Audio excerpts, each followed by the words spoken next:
Meus amados, vamos chegar hoje ao fim da carta de Paulo aos Gálatas.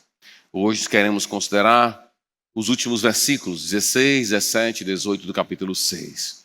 Mas, antes de chegar lá, eu queria fazer um breve panorama de toda a carta com a gente, caminhar por toda a carta, lembrar dos grandes temas que essa carta nos trouxe.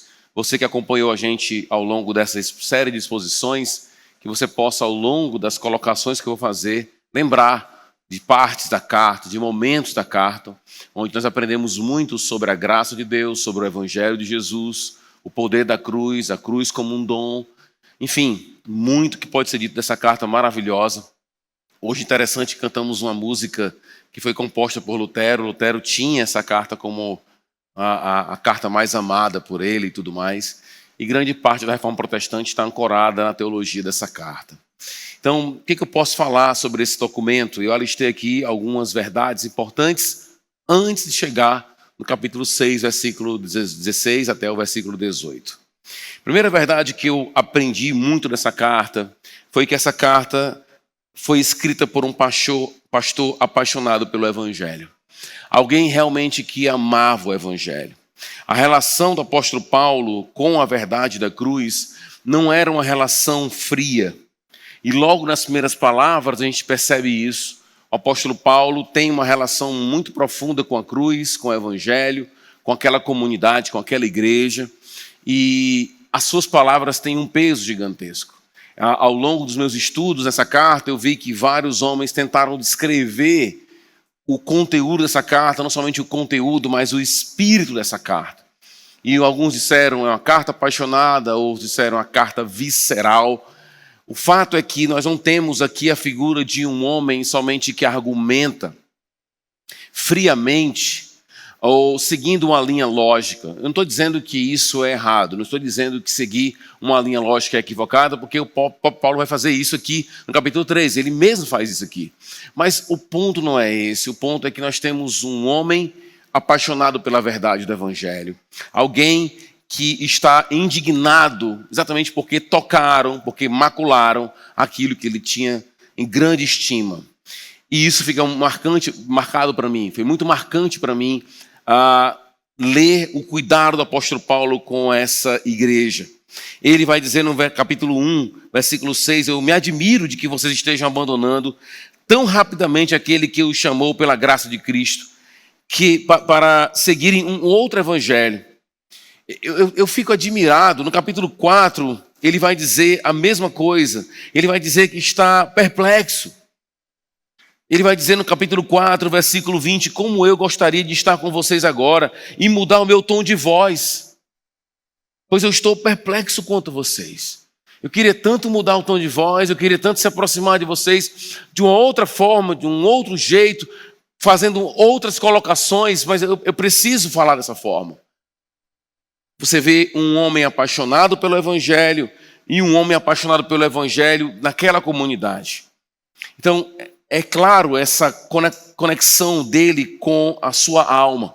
As verdades do Evangelho, meus amados, e a nossa relação com a igreja não pode ser uma relação fria, uma relação marcada somente por um comportamento burocrático, mas envolve paixão, envolve emoção, envolve as nossas vísceras mesmo no processo. E é isso que o apóstolo Paulo mostra para a gente. Em um momento de indignação, ele vai dizer no capítulo 5, quanto a esses que os perturbam, quem dera se castrassem. E nós sabemos que os perturbadores eram aqueles que exigiam que as pessoas, obrigavam que as pessoas se submetessem à circuncisão. Paulo vai dizer assim, quem dera eles se castrassem, quem desse eles se dessem muito mal. E aqui você vê um tipo de imprecação do apóstolo. Mas por que ele está tão indignado? Porque tocaram naquilo que ele ama. E é assim que acontece com a nossa vida, de forma geral. Você pode até dizer, para mim isso é exagero, para mim é exagerado demais, mas quando toca em algo que você valoriza, você fica indignado. Se alguém tirar um dinheiro da sua conta, você fica indignado. Se alguém tocar no seu filho de maneira violenta, você fica indignado. Porque são coisas que você ama. Se alguém arranhar o seu carro, você fica louco. Entendeu? Então, porque são coisas que você ama. E aquela indignação revela onde está o seu coração. O apóstolo Paulo está indignado aqui, porque uma comunidade que tinha recebido o evangelho da graça, recebido a mensagem do evangelho, agora estava voltando-se num comportamento, num evangelho que não era o evangelho. Vai dizer assim, esse evangelho aí é outro evangelho, não é o evangelho de Deus mesmo. Ok. Observa, no capítulo 5 ainda, versículo 7, olha a pergunta que o apóstolo Paulo faz, se isso não é a pergunta de alguém que está conectado em cuidado com essa igreja. Versículo 7, vocês corriam bem. Quem os impediu de obedecer à verdade? Vocês estavam indo bem, o que aconteceu? No versículo 15, olha que declaração maravilhosa de alguém que está cuidando deles. Que aconteceu com a alegria de vocês? Tenho certeza de que, se fosse possível, vocês teriam arrancado os próprios olhos para dá-lo para mim. Eu tornei-me inimigo de vocês por dizer a verdade a vocês. Eu me tornei inimigo de vocês por isso. Então percebe que essa carta, ela vai ter o seu momento argumentativo. Eu creio, inclusive, já está no capítulo 1, no capítulo 2, é mais forte no capítulo 3, é mais forte no capítulo 4. Mas dentro desse processo de argumentação existe um coração de pastor. Existe um coração que está conectado com o evangelho, que ama o evangelho e que ama o povo. E quer ver o povo conectado com a verdade do evangelho. Olha que frase maravilhosa. Eu me tornei inimigo de vocês porque eu estou falando a verdade para vocês. É sério isso? Vocês estão nesse tipo de comportamento porque a verdade foi colocada? Então você vê Paulo querendo alcançar essas pessoas que estão se distanciando cada vez mais do evangelho. Segunda verdade é que nem sempre as mudanças que nós vivenciamos na nossa caminhada com Deus, e aqui de maneira coletiva como igreja, ou individual, nem sempre as mudanças que nós experimentamos são mudanças para melhor. Às vezes mudamos para pior. Estamos caminhando no evangelho. Aqueles que um dia se encontraram com Jesus, aqueles que um dia se encontraram com a verdade da cruz, entenderam sua condição de pecador, entenderam a graça do Senhor, abraçaram o evangelho, entregaram suas vidas abertamente a Deus. E aí, em algum momento, isso se perde de vista.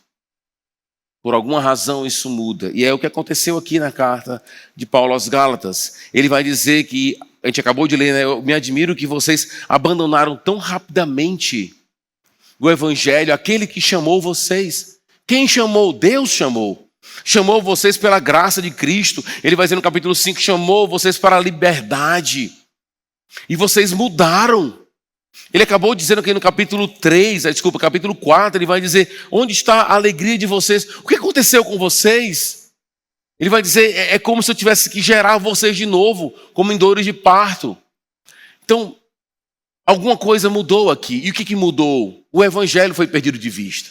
No capítulo 2, nós somos apresentados a uma história envolvendo Pedro e Barnabé. E naquela história, fica bem claro ali, que nós estamos, melhor dizendo, suscetíveis a cair no mesmo erro. Porque Pedro, o apóstolo, foi repreendido diante dos irmãos por Paulo. E ele vai usar aquela expressão, né? Até o Barnabé caiu nessa. Até o Barnabé ficou de olho nos homens. Até o Barnabé teve medo dos homens. Então eles começaram, capítulo 3, a dizer, vocês começaram no Espírito. Receberam o Espírito pela mensagem do Evangelho. Agora vocês estão inventando outra coisa aí. Paulo vai dizer no capítulo 3. Eles mudaram, gente. Então, isso é importante para a gente, porque na nossa caminhada com Deus, nós podemos nos perder.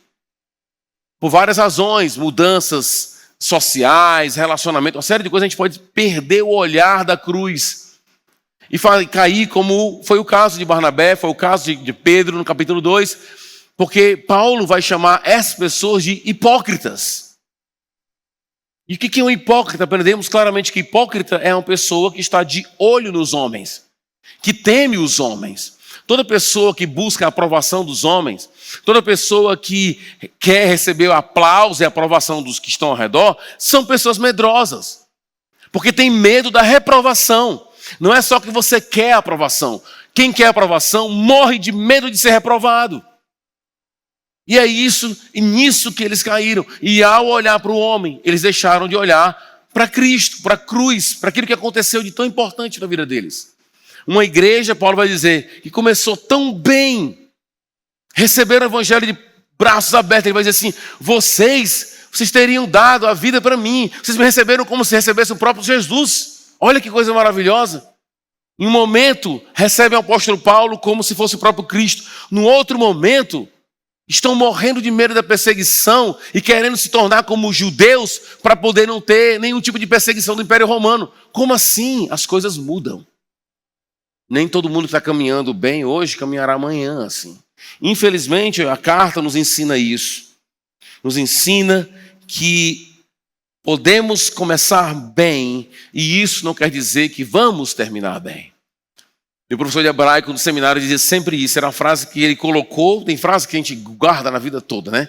As pessoas jogam uma frase assim, parece que o coração a gente pega e abraça e tudo. E ele dizia isso, Rômulo, é melhor terminar bem do que começar bem. Todo mundo começa bem. Uma dieta todo mundo começa bem. Amanhã eu vou para a academia na segunda-feira, e toda segunda-feira a academia está o quê? Lotada. A sexta, vazia. Porque todo mundo começa bem. É uma dieta que começa bem, uns estudos bíblicos. Esse ano eu vou fazer a leitura anual da Escritura. Fevereiro, março. Entendeu? Começar bem é uma coisa, terminar bem é outra. E que a gente aprende aqui que, infelizmente, nem toda mudança é para melhor. Algumas mudanças são para pior. E esse processo de mudança, dentro dessa carta aqui, se deu quando as pessoas passaram a olhar mais para a aprovação dos homens do que para a aprovação de Deus. É por isso que a palavra justificação tem um grande valor. Justificação tem a ver com a aprovação. Deus considerar você correto diante dele. Para nós, deveria ser uma mensagem gigantesca do tipo, e se as pessoas não me considerarem corretas diante delas? Problema delas.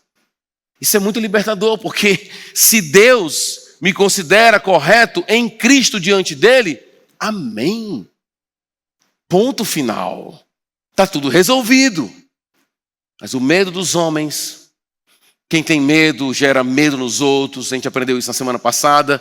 Essa turma dos perturbadores perseguiram, porque tinham medo da perseguição. Medrosos geram medo no coração dos outros. E Paulo vai combater isso de maneira ferrenha nessa carta. Infelizmente, nem toda mudança é para melhor. Terceira verdade que eu aprendi nessa carta, é que Deus em Cristo estabeleceu na pessoa de Jesus uma nova criação, um novo momento histórico. Jesus, ao encarnar, ele iniciou uma nova realidade. E é isso que muitos não conseguem entender no Novo Testamento e ainda hoje. Ao chegar a essa terra, como o profeta Isaías tinha prometido no capítulo 40, preparem o caminho, porque ele vem, Deus vem, e ele veio. Deus visitou esse mundo, se achegou a esse mundo, estabeleceu uma nova criação, uma nova humanidade. Romanos vai dizer isso, Efésios vai dizer isso no capítulo 2, uma nova humanidade. Marcos, a gente aprendeu isso. Jesus Cristo iniciou uma nova humanidade, uma nova realidade. Tudo novo. O texto vai dizer aqui, não importa circuncisão ou incircuncisão, o que importa é que somos nova criação de Deus. Então, Cristo veio e estabeleceu uma nova realidade. E isso tem implicações gigantescas para a nossa vida. A turma não tinha entendido isso, ele veio e trouxe a libertação, capítulo 1, versículo 4 aqui de Gálatas. No final, a gente vai ler daqui a pouco que nós seguimos essa regra da nova criação, é a nossa nova forma de viver e ver a vida. Ele estabeleceu coisas novas, e ao estabelecer coisas novas, ele relativizou algumas coisas. Você quer se circuncidar? Ok, mas não vai mudar nada, porque na nova criação, as coisas mudam, meu querido. Alguns critérios do mundo, da humanidade, onde você tem divisão de classe, divisão de sexo, divisão de homem, mulher, escravo, livre, divisões étnicas, Paulo vai dizer, em Cristo, na nova criação, não existe isso. Essas divisões não fazem sentido para a gente. Nós estamos vivendo uma nova realidade, um novo momento. E isso não é fácil, porque imagina você viver dentro de uma nova realidade, ainda convivendo com a velha realidade. Por isso Paulo vai dizer em Romanos que a gente não tem que se amoldar a o espírito dessa época, porque nós estamos vivendo um novo momento, porém, dentro do velho. Entendeu? Essa é a realidade. Paulo vai mostrar para a gente no capítulo 3 que ao chegar Cristo, as coisas mudaram. Ele vai usar a expressão, várias vezes a expressão até. Observa no capítulo 3, caminha comigo aqui dentro dessa carta. Quando Paulo vai fazer uma relação entre promessa e lei, e ele vai dizer para a gente que a lei foi dada depois da promessa.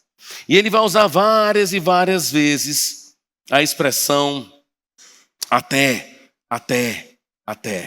Ele vai dizer aqui, observa, antes, versículo 23, antes que viesse essa fé, que fé? A fé em Cristo, a fé que ele veio, estávamos sob a custódia da lei, nela aprisionados até que a fé que haveria de vir fosse revelada. Assim a lei foi o nosso tutor até a chegada de Cristo, para que fôssemos justificados pela fé. Agora, porém, que a fé chegou, já não estamos sujeitos ao tutor, no caso, a lei. As coisas mudaram. A carta nos ensina isso. Inclusive, o resumo dessa carta, né? A palavra que, para mim, resume muito bem essa carta, nós vimos semana passada. Pula para o capítulo 6. Olha o que ele vai dizer no versículo 15. Pois em Cristo Jesus, nem a circuncisão, nem a incircuncisão tem algum valor. As coisas mudaram. Não tem valor. O que tem valor? O que importa agora é ser nova criação. Não importa se você é circuncidado ou não. Não muda. Isso não faz diferença dentro dessa nova realidade que foi estabelecida pelo próprio Deus na pessoa de Jesus. Então, Cristo estabeleceu uma nova realidade. Quarto ensino que essa carta me trouxe, me deu, me presenteou, até chegarmos no capítulo 6. Ensinos que não vêm do Evangelho, não somente devem ser evitados, mas devem ser banidos do meio do povo de Deus. No capítulo 1, voltando para o capítulo 1, Paulo vai dizer que existe um outro evangelho sendo anunciado naquela comunidade, ou nas comunidades que se reuniram naquela região da Galácia do Sul. Ele vai dizer que esse evangelho é contrário. E ele é muito claro ao dizer, seja anátema, amaldiçoado. Numa relação social, alguém que é amaldiçoado é alguém que é expulso daquela realidade. Entendeu? Amaldiçoar alguém em termos sociais é, sai daqui. Quando chegamos no capítulo 3, melhor dizendo, no capítulo 4, quando ele vai fazer ali um jogo com as duas mulheres, a Sara e a Agar, ele vai dizer, usar aquela história como um tipo de modelo para nós. É uma coisa que a gente aprende com Paulo aqui. Aqui, também em Romanos capítulo 4, várias passagens onde os personagens bíblicos, eles têm um peso de modelo para nós. Alguns são paradigmas para nós. Abraão é um paradigma para nós. Sara e Agar é um tipo de modelo para nós também. Aquelas histórias não estão lá de graça. Elas têm algum tipo de impacto na nossa vida direta. E Paulo vai dizer o seguinte, observa. São dois filhos. O filho da promessa e o filho segundo a carne. Ou seja, o filho natural. Um filho que veio por meios naturais. Esse contraste é importante, porque carne, a gente aprendeu aqui, tem a ver com essa humanidade sem o espírito. É a humanidade normal, natural. Então, Ismael nasce segundo a carne. Isaque, ele é o filho da promessa.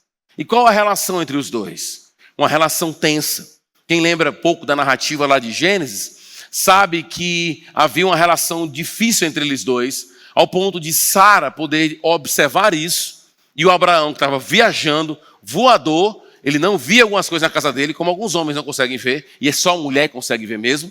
Ela olhou para aquela situação e disse, não vai dar certo isso aí. Você tem que tirar esse rapaz daqui. Não dá. O que Deus disse para Abraão? Escute a sua mulher. Pegou aí, maridão? Cabeçudo. Escute a sua mulher. Então, ele escuta a mulher e tem que colocar para fora. Mas qual é o ponto aqui no raciocínio de Paulo? É interessante que dentro dessa carta, quando é que chega essa ideia? Em um momento inicial de instrução. Paulo está ensinando, está argumentando, conta a história dele.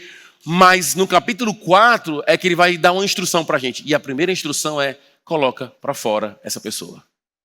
O que Paulo está dizendo é, essa galera não pode ficar aqui. Um pouco de fermento levé da massa toda. A gente aprende aqui que nós não podemos dar dentro da comunidade espaço para pessoas que estão anunciando uma verdade que não seja o evangelho. E como eu falei na semana passada, nós podemos ter várias pregações, você pode encontrar na internet várias pregações onde as pessoas andam na periferia da Bíblia e não chegam no cerne, não chegam na cruz, não chegam na ressurreição, não falam em Jesus, não falam em regeneração, em mudança, em conversão, em mudança de vida, em estabelecimento do reino, não toca em nada disso. Fica ali na periferia, usando a Bíblia como um tipo de como viver melhor, um tipo de manual de uma vida de sucesso. Só isso. Isso não é Bíblia. Isso não é evangelho. O que a gente aprende aqui, nessa carta, é que ensinos que não provêm do evangelho, não é que eles devem ser evitados na comunidade. É que eles devem ser banidos da comunidade.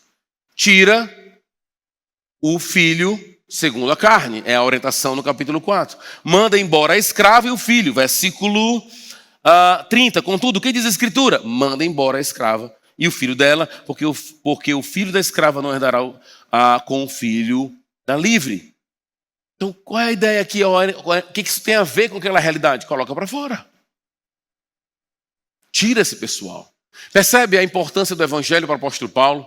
Percebe que para Paulo estamos lidando com a verdade fundamental e que se quer macular essa mensagem, nós perdemos a razão de ser.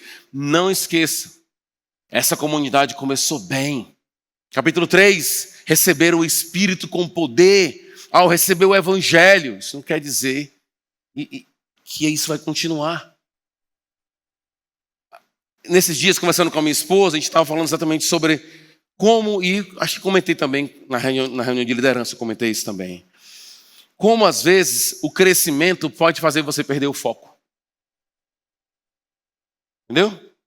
Pode perder a sua visão da cruz. Você pode começar a entrar numa agenda religiosa e perder a cruz de foco. E quando eu falo de agenda religiosa, estou falando de como criar melhor os filhos, qual é o tipo de modelo de família melhor. E você começa então a entrar nessa, e nesse processo você se perde. Nós, como igreja, podemos nos perder em programações, numa agenda assim, assado, e no processo a cruz vai ficando opaca, distante, sem brilho, longe da gente. Paulo está dizendo para a gente que se o evangelho não for anunciado, não faz sentido a gente estar aqui. Não tem nenhum sentido estarmos aqui. Porque senão a gente vai ficar basicamente em um tipo de reunião de autoajuda. Sabe? Onde a gente vai estar aqui sempre trazendo bons conselhos para você ter uma vida próspera. Isso não tem nada a ver com o evangelho. Eu sei que muita gente se aproxima da igreja com essa expectativa. Eu espero que você quebre a sua cara logo.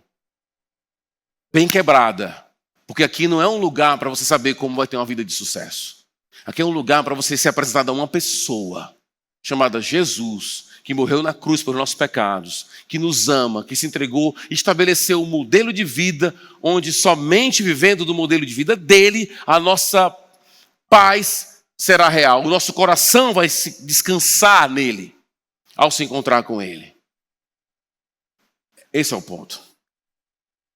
Quinto ensinamento dessa carta para mim é que a grande marca do povo de Deus é ser filho de Abraão. É a argumentação do capítulo 3. Paulo vai tentar mostrar que nós somos filhos de Abraão quando nós nos entregamos a Cristo e repetimos o comportamento de Abraão. Melhor dizendo, desculpa, a palavra não é essa, não sendo tão explícito como em Romanos capítulo 4, ainda assim Paulo mostra para a gente que aquele comportamento de Abraão é um comportamento padrão para nós. O que Paulo vai ensinar para a gente naquela carta de Romanos capítulo 4 é que eu acho lindo quando Paulo vai dizer assim, quando diz que Abraão creu e isso lhe foi imputado como justiça, ele foi considerado justo diante de Deus, porque acreditou. E Paulo vai dizer assim, isso foi escrito não somente para ele, mas para nós. O que ele está dizendo? Que aquele evento, aquele momento na vida de Abraão, estabeleceu ou é um tipo de estrutura, de modelo, que é aquilo que nós chamamos de fé na Escritura. Confiança em Deus e não confiança em nós. Entenda, são dois ângulos necessários. Não é só confiar em Deus. Tem muita gente que diz confiar em Deus, mas confia em si. Não é o Deus bíblico. Ok? Confiar em Deus na Escritura é não confiar em si. E não se esqueça, o nosso pai tinha quase 100 anos quando seu filho nasceu.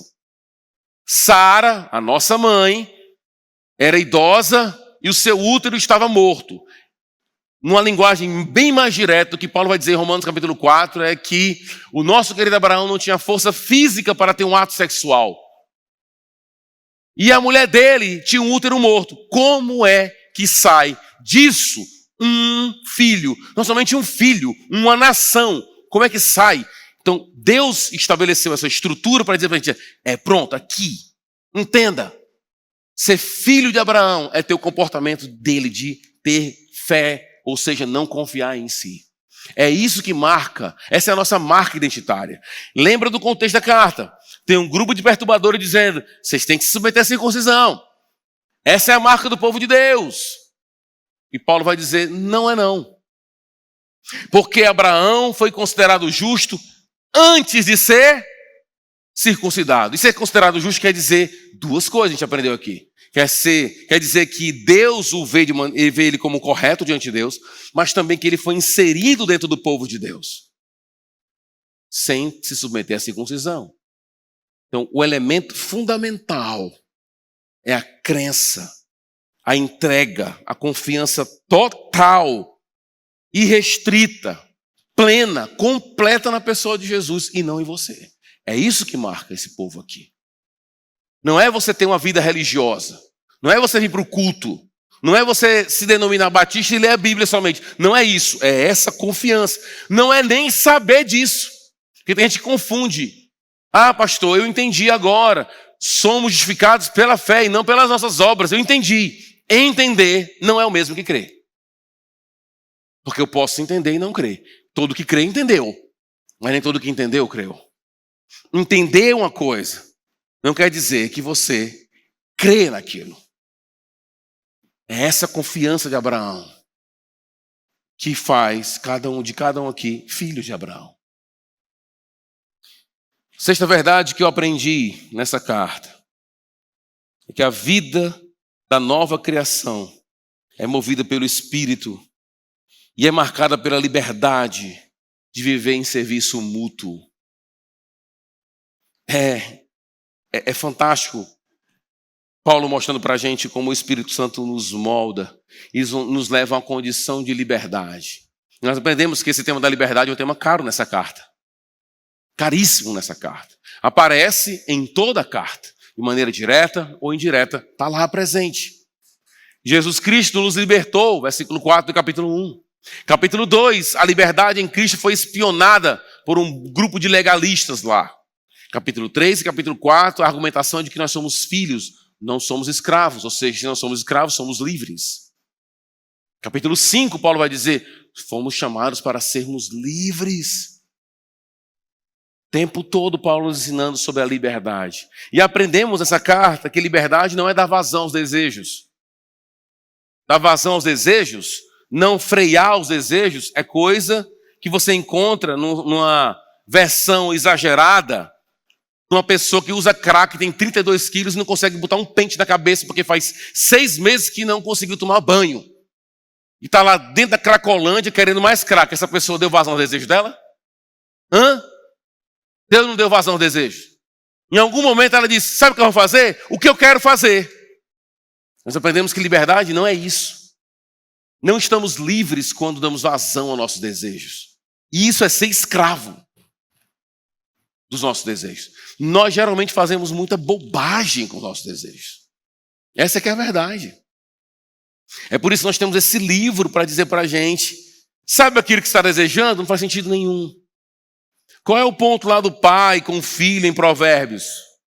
Meu querido, você vai ser assediado, vai ter muita coisa. Tem lábios que são doces como mel, mas depois vai ser amargo como fel. Se toca. Acorda para a vida. Então a gente tem uma realidade, hoje em dia, muito esquisita, de pais que ficam catando, né, as migalhas emocionais da aprovação dos seus filhos. E eles ficam assim, em explicação que o pastor tem que ouvir. Não, pastor, é porque ele não gosta. Não, pastor, porque ele não acha legal. O que tem? Qual o problema disso? Ela está falando de uma pessoa de 3 anos, de 2 anos, de 5 anos, de 6 anos. Entendeu? Aprendemos na Escritura que liberdade não é isso. Liberdade é essa capacitação dada pelo Espírito de amarmos uns aos outros e servirmos em mutualidade. Não é servir numa direção só. Não é você servir a Deus daqui para lá. Entendeu? Não é isso. Não é essa a ideia. Por quê? Porque muitas pessoas podem servir, a gente aprendeu isso aqui, servir e nunca se veem como necessitadas de serem o quê? Servidas. Isso leva a um comportamento de arrogância, de independência. Não é esse o ponto. E tem gente que só quer ser servido. Chega na igreja, reclama de tudo, porque a água não estava gelada, porque o lanche não estava daquele jeito, porque tinha poeira na cadeira, porque alguma coisa desse tipo. Ah, tem alguém para limpar aqui, tem alguém para... É sempre ser servido. Paulo está dizendo, o ponto não é ser servido ou servir, os dois. E o que essa carta nos ensinou é que a vida da nova criação é uma vida de mutualidade, onde eu ajudo o outro, capítulo 6 ele vai dizer isso, eu ajudo o outro. E nessa ajuda do outro eu entendo que quando eu vejo alguém em pecado eu me aproximo, ajudo aquela pessoa não me considerando melhor do que ela, mas entendendo que eu estou suscetível a cair na mesma situação daquela pessoa. Paulo nos convida a viver uma vida marcada, essa vida da nova realidade, da nova criação. Essa vida é uma vida marcada pela liberdade do Espírito e pela unidade também. Em alguns momentos aqui dessa carta, a gente lembrou que Paulo fez menção, a gente chama de alusão, a um texto do Antigo Testamento que é muito emblemático na teologia paulina, que é Isaías capítulo 49. Ali você tem a descrição do servo do Senhor. E o servo do Senhor fala do trabalho dele que pode ter sido em vão. Você já deve ter lido alguma passagem de Paulo aqui nessa carta, em 2 Coríntios, em Filipenses. Ele vai falar sempre isso, eu espero que o meu trabalho não seja em vão. Quando você escutar essa frase, Paulo está pensando lá no servo de Isaías capítulo 49.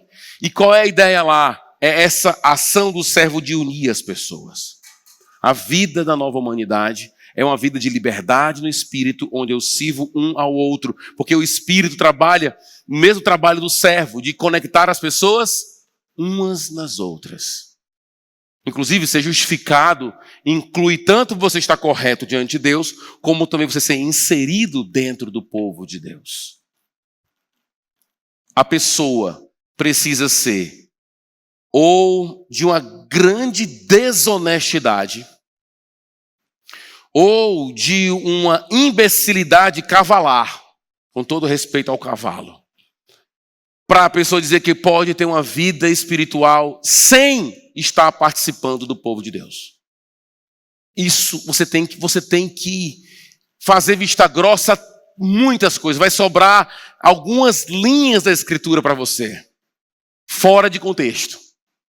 Porque sempre o projeto de Deus era encher a terra com a sua glória.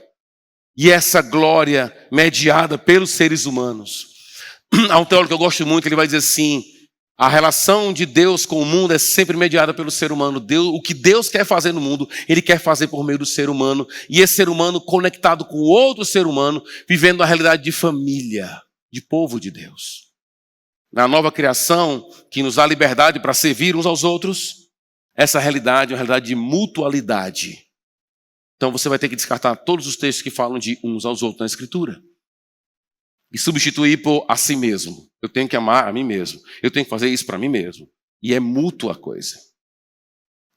Dito isso, nós podemos agora, rapidamente, chegar no final da carta. Para terminar essa exposição. A nossa passagem final começa no versículo 16 e vai até o versículo 18. Paulo termina com a expressão dizendo o seguinte: paz e misericórdia estejam sobre todos os que andam conforme esta regra. E a pergunta que fica é: que regra, Paulo? A regra que ele acabou de falar no versículo anterior, que ele vai dizer que para nós o que importa agora é ser nova criação. Nova criação. E uma nova realidade. Então Paulo, ele dá uma palavra de uma saudação final, uma palavra de bênção final, onde ele deseja a paz e a misericórdia. É verdade que no texto original você tem paz aos que seguem essa regra e misericórdia ao Israel de Deus. Há uma divisão. A NVI 23 colocou paz e misericórdia junto, quando lá estava separado. Isso é uma liberdade interpretativa que os tradutores têm. Todo tradutor é um intérprete, não tem como fugir disso. Mas, vamos lá. Vamos olhar com cuidado aqui. Paulo está desejando paz para quem? Para aqueles que estão e andam conforme a regra. Que regra? Viver a nova criação. Viver no poder do Espírito. Viver na liberdade do Espírito, onde Paulo vai dizer que assim nós cumprimos a lei de Cristo. Ele vai dizer paz para essas pessoas. Mas ele usa a expressão que é alvo de muita discussão, que é a expressão Israel de Deus. Alguns entendem que essa expressão Israel de Deus ela é separada. Então você tem os que andam segundo essa regra, nova criação, e o Israel de Deus. Sinceramente, é difícil ver dessa forma, mas vamos lá. É uma possibilidade gramatical. Você entender que Paulo está dizendo paz para esse grupo e literalmente lá e misericórdia para o Israel de Deus. Seria assim.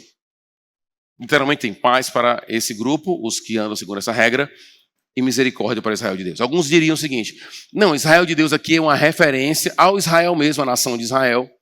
E Paulo está dizendo que a misericórdia vem alcançá-los. Seria essa a ideia. Misericórdia em termos de que a salvação se achegue até eles. Uma outra possibilidade é entender que paz e misericórdia estão em paralelos, assim como também aqueles que vivem sobre essa regra estão paralelos ao Israel de Deus. Para mim faz mais sentido à luz da argumentação da carta. Paulo deixou muito claro para a gente que nós somos filhos de quem? De Abraão. Você, crente, tem que aprender a dizer isso. Eu sou filho de Abraão.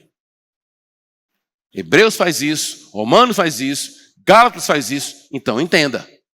Deus tem um povo e a nossa marca de identidade é ter o comportamento idêntico ao de Abraão quando recebeu a promessa de Deus.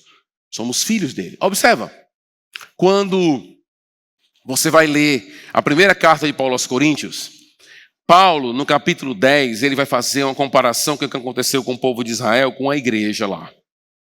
Aí, quando ele vai contar da história do povo de Israel, no capítulo 10, ele vai dizer assim, ó, os nossos pais, ele está falando do povo de Israel, mas Paulo vai dizer, os nossos pais. Como assim? A carta foi escrita pelos irmãos de Corinto, que eram gentios. E agora ele está dizendo que nossos pais, porque a teologia paulina deve nos levar a ter esse comportamento de continuidade. Nós somos uma continuidade do Israel de Deus. E há, então, um crescimento. Aqui eu não creio que é uma questão étnica mais. Na verdade, a promessa de Deus para Israel é que ele ia transformar Israel. Quando você vai para Isaías, capítulo 40 até o 66, essa passagem mexeu muito com a minha vida. Minha teologia mudou toda quando eu li Isaías 40 até 66. Por quê?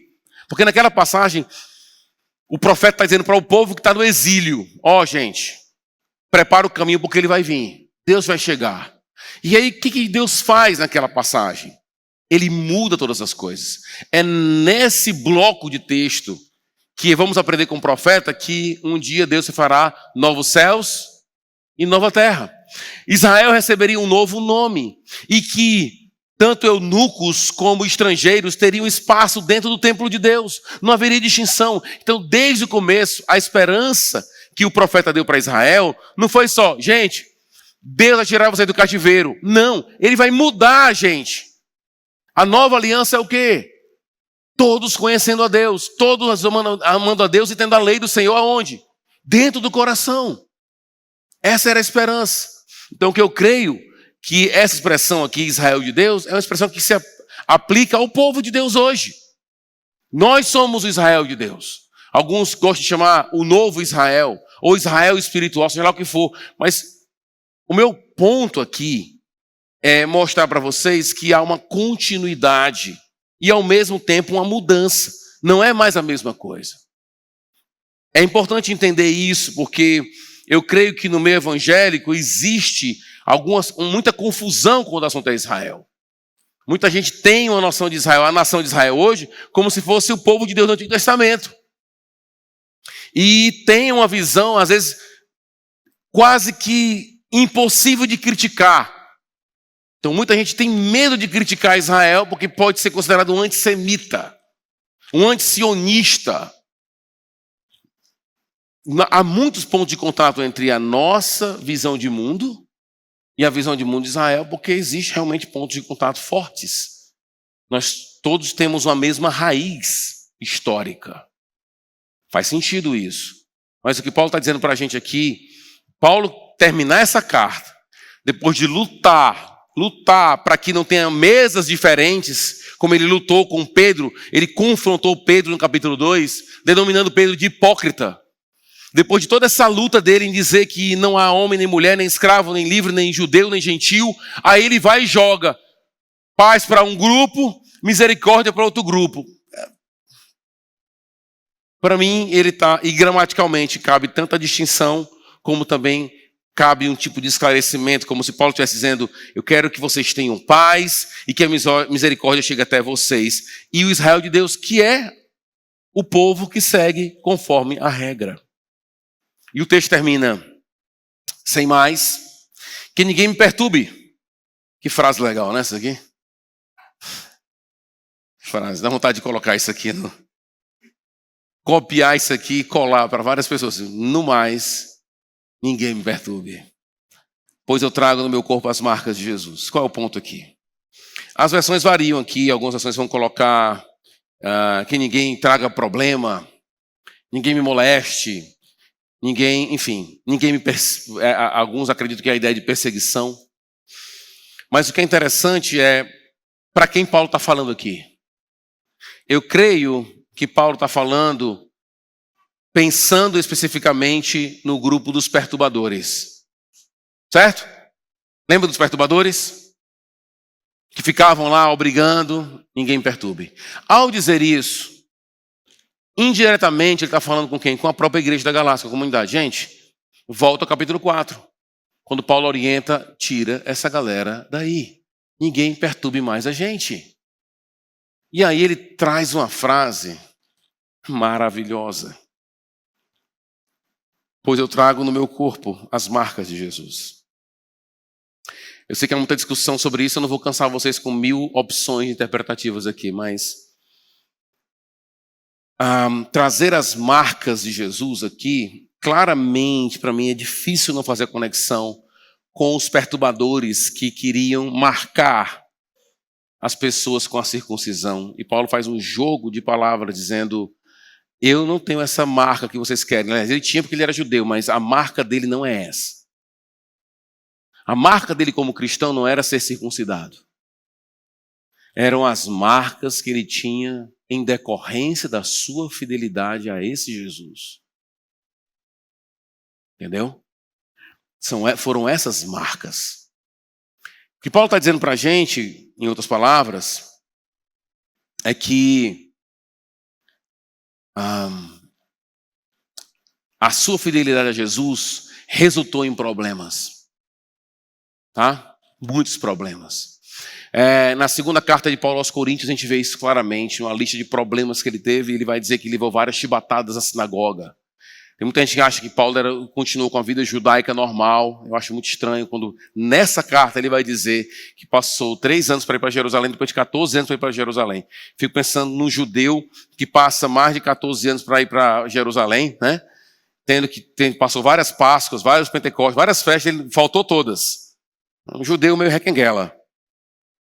Mas ele continuou tendo alguma conexão com o mundo judaico. Agora, essa conexão não era fácil, porque ele levou chibatadas na sinagoga. Se ele levou chibatadas na sinagoga, é porque alguma coisa que ele falou lá incomodou a turma. O fato é que Paulo trazia marcas da sua fidelidade, seu comprometimento. Isso é importante para essa comunidade. Porque lembra que no capítulo 6 ele vai deixar muito claro para a gente. Essa turma que está exigindo que vocês se submetam à circuncisão, essa turma aí é a turma que tem medo da perseguição. Aqui eu trago as marcas do Evangelho. Paulo não tinha medo da perseguição. E isso é, para mim, extremamente lindo. O Ministério da Saúde adverte: ser fiel a Jesus não faz bem para a saúde. Essa que é a verdade. Certo? Porque somos tomados, muitas vezes, por amar a Cristo, por amar o povo de Deus, por amar o Evangelho. Nós sofremos de falta de sono, nós sofremos de uma série de outras coisas. Problemas físicos, deixamos de comer para jejuar, deixamos de dormir para orar. Coisas que alguns médicos diriam: isso não vai fazer muito bem para você. Pois é, paciência. Paulo tinha no seu corpo as marcas da fidelidade. Eu não estou dizendo para você justificar uma vida desregrada. Se você usar isso, você está sendo extremamente desonesto, além de ser descontrolado. É esperado de quem é descontrolado fazer isso. Mas não estou dizendo que a gente tem que ter uma vida desregrada. Eu estou dizendo que a fidelidade ao Senhor traz sim marcas em nós. E Paulo está dizendo: não me perturbem. Falando para os perturbadores, indiretamente para a igreja: tira essa turma daí. Eu trago as marcas de Jesus. Irmãos, e termina: que a graça do nosso Senhor Jesus Cristo seja com o espírito de vocês. Amém. Ele vai dizer. Minha primeira aplicação da noite é: nem sempre uma comunidade começa no Evangelho. Que começa no Evangelho, permanece no Evangelho.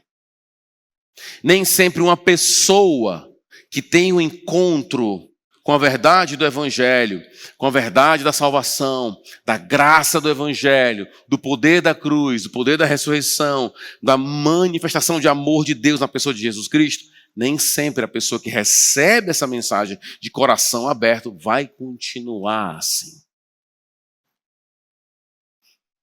Perseguição, é o caso dessa carta.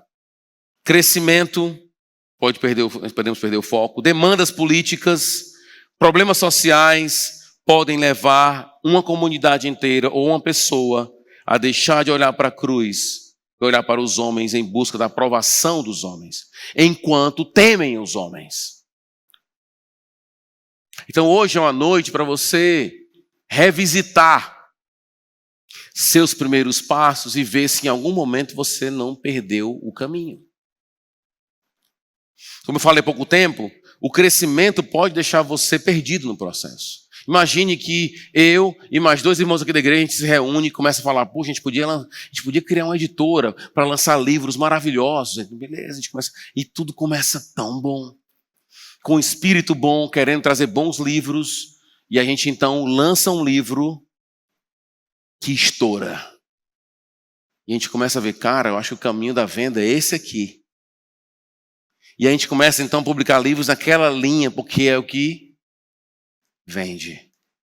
E aí chega um ponto que alguém chega com um livro maravilhoso para nós, um livro que, se no começo tivéssemos entregado a nós vamos publicar. A gente vai dizer: cara, não dá para publicar. Sabe por quê? Porque não vende. O crescimento nos cega para o ponto inicial.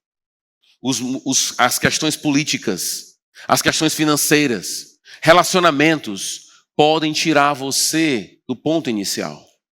O que levou essa comunidade a sair foi exatamente a ameaça da perseguição, que foi certamente instigada pelos medrosos de perseguição do capítulo 6. Qual o desafio dessa noite? Olhar para o começo. Lembra, crente, quando tu se converteu? Lembra como você queria ler a Escritura sem parar? Lembra que algumas pessoas te criticavam, mas você estava tão sedento, tão cheio de amor por Jesus, que aquilo não te incomodava? Lembra que os teus planos estavam todos conectados com Ele? Lembra que a cruz estava sempre diante de você e a sua cabeça estava sempre olhando para o céu para ver se Ele chegava logo? Você lembra disso? Em algum momento, a gente pode perder esse olhar. O crescimento pode fazer a gente perder o olhar. A igreja está crescendo, vamos fazer programação, vamos fazer não sei o quê, e a cruz ficando de lado. E vamos fazer isso aqui, pastor, o pessoal gostou muito disso. Pastor, eu tenho uma ideia para a gente poder trazer pessoas para a igreja. Eu tenho essa ideia, e aí começa a cruz de lado. Em algum momento, a gente pode perder o caminho. Aqueles passos firmes do começo. Aqueles passos firmes de amor, de paixão, de desejo de pregar o evangelho, de falar para as pessoas, de falar para a família. Às vezes até de maneira imatura, brigando com os pais. Eu brigava muito com meu pai por causa de Jesus. Briguei muito com ele por causa disso. Em alguns momentos eu errei, outros eu acertei, mas no meio de todos esses erros e acertos, uma coisa estava muito clara: eu não conseguia ficar calado diante dele. Em algum momento a gente pode se perder. Como igreja e como indivíduo. Como igreja a gente vai se perder quando a mensagem que for anunciada aqui não for uma exposição do texto sagrado. Quando a mensagem que for colocada aqui for basicamente visando o benefício e o bem-estar das pessoas. Ou quando a mensagem que for pregada aqui for cheia de dedos porque, sei lá, vai que alguém não gosta. Perdemos o caminho. Começamos a andar nas vias secundárias e não na via principal. Começamos a andar na periferia da Bíblia e não no cerne dela, na pessoa de Jesus, na cruz do Calvário. Nem sempre uma comunidade que começa no Evangelho permanece no Evangelho. Isso é um alerta para nós. Nem sempre uma pessoa que começa bem, termina bem.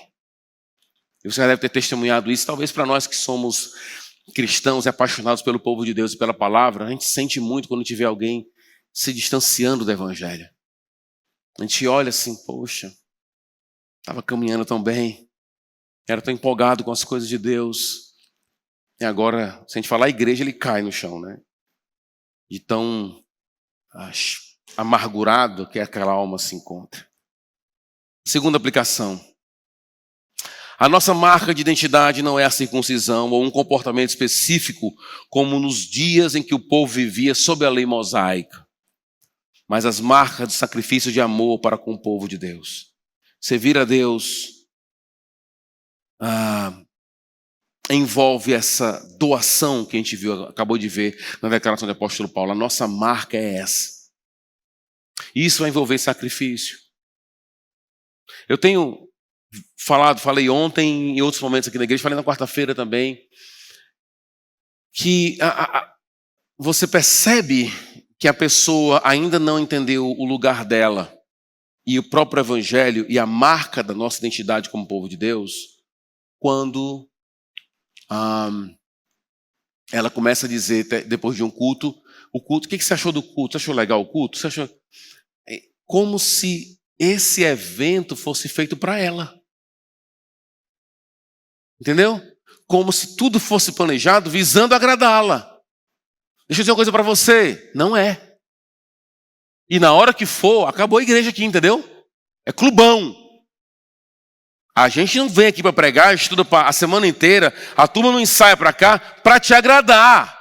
Se te agrada é porque primeiramente agradou a quem nós queremos agradar. Que é Deus. Ele é adorado aqui. Ele é o rei, como a gente aprendeu na quarta-feira. Ele é o rei, não você. Não eu. É ele que é adorado, não é isso que o Salmo vai dizer? Cantem, cantem, cantem louvores ao rei. É isso que o Salmo vai dizer, porque ele é o rei. se foi pregada a palavra, se os cânticos são bíblicos, se é o povo de Deus reunido, se oramos, pedimos a bênção dele, se você não gostou, o problema é seu. Porque nós não estamos aqui para te agradar. Mas grava isso no teu coração. Ninguém está aqui para te agradar. Leva isso contigo. Não esquece disso. Porque a marca do povo de Deus não é somente ser servido. É se doar como Jesus se doou. Então, percebe? A pessoa tem esse comportamento.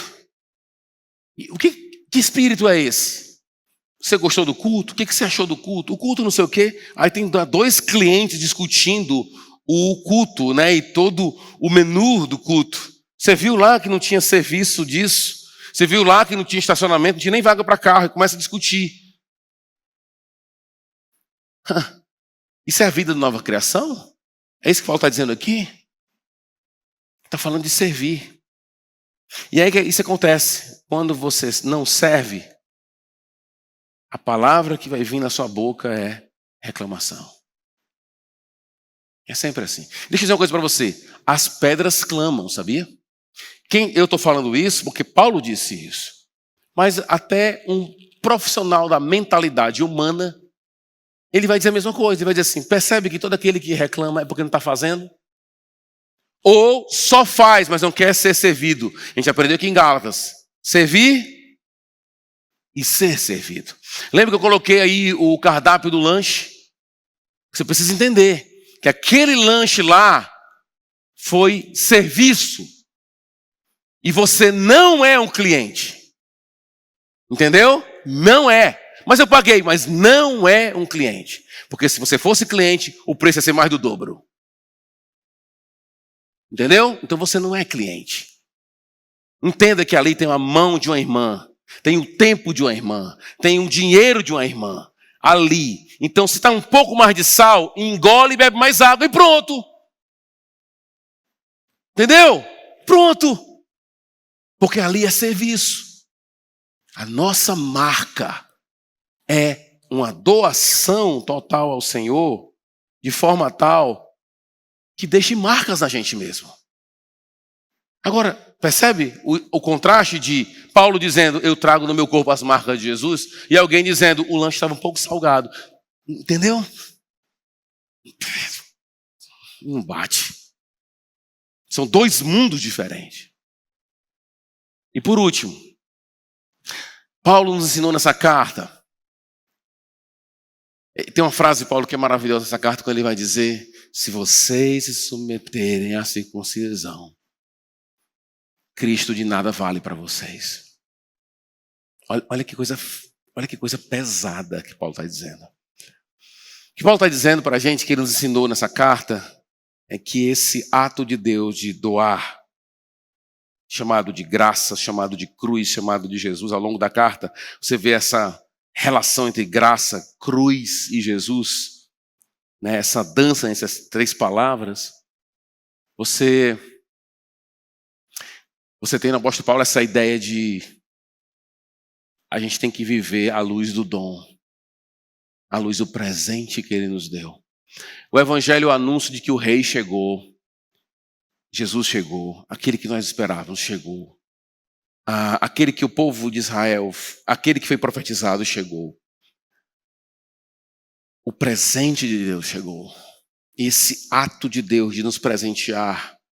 Lembra duas palavrinhas que eu ressaltei muito aqui quando chegou no capítulo 5? O presente de Deus é incondicionado, incongruente. Quer dizer isso? Que não foi pensando em você porque você fez alguma coisa que você recebeu presente. E não há dignidade em você que justifique o tamanho desse presente. É à luz desse presente que a gente tem que viver. Não pensou? Você já recebeu o grande e maior e mais precioso de todos os presentes. Jesus. Você não merecia? Você não tem um pingo de dignidade que chegue perto do valor dele. Mas ele foi dado a você. Não é que Deus fez uma coisa e te deu. Ele se deu. E isso esse ato de Deus de se doar é o modelo de vida para nós. A cruz é o modelo de vida para nós. O lugar da morte, para nós, é o modelo de vida. Lembra que a gente aprendeu aqui em Efésios? Paulo pega a cruz e leva lá para a cama do casal, dizendo assim, você está dentro da sua casa, na sua cama, no momento íntimo com a sua esposa, a cruz tem que ser levada em conta. Porque você pode ser um grande egoísta, uma grande egoísta lá, e não ter o comportamento de doação na cama, doação no trabalho, doação na igreja. Esse é o nosso modelo de vida. Deixa eu dizer uma coisa para você. Nenhum coração humano vai encontrar paz se não for dentro dessa estrutura de vida que é Jesus Cristo, que é a cruz do Calvário. Não vai. Se alguém te servir o tempo todo, se você ganhar milhões e conseguir comprar o carro dos seus sonhos, a casa dos seus sonhos, fazer a grande viagem dos seus sonhos, ainda vai estar lá um buraco do tamanho de Deus, indicando essa ausência de paz, porque nós fomos feitos para fazer o que Cristo fez. Ele é o modelo da nova criação, da nova humanidade. E é vivendo como Ele que nós podemos ter aquilo que Paulo, e a gente acabou de cantar, chama de a paz que excede todo o entendimento. Que a cruz do Calvário seja o modelo de nossas vidas, o dom de Deus. Que possamos, diante do dom, responder devidamente ao dom que nos foi dado na pessoa de Jesus. Essa graça maravilhosa. É isso aí, crente. Acorda para a vida. Veja como você era. Lembra do calor do teu coração quando você falava do nome dele. Lembra de como a Bíblia era folheada e o som das páginas era tão bom para você. Pois é. Vê se você em algum momento não perdeu o foco. Porque isso acontece com pessoas e com comunidades inteiras também. Vamos orar ao nosso Deus. Deus amado, graças te damos pelo Evangelho, pela mensagem da cruz. Deus, nunca nos permita tirar o foco, tirar o olhar de Ti, tirar o olhar de Jesus, tirar o olhar do poder da cruz, da ressurreição. Que venhamos a falar todos os domingos essa verdade. Mesmo que as pessoas se incomodem, mesmo que elas achem repetitivos, mesmo que elas venham a reclamar, que a tua aprovação seja suficiente para mantermos o cerne da palavra sendo anunciado nessa comunidade, onde cada decisão, onde cada comportamento de alguma forma está conectado com a cruz do Calvário. Que as nossas escolhas, nossas decisões como comunidade, como igreja, possam espelhar, possam refletir aquilo que nós encontramos na pessoa de Jesus, seguindo e cumprindo a lei de Cristo, guiados pelo Espírito, servindo uns aos outros, na nova criação, onde Cristo é o cabeça. É em nome dele que nós choramos. Amém.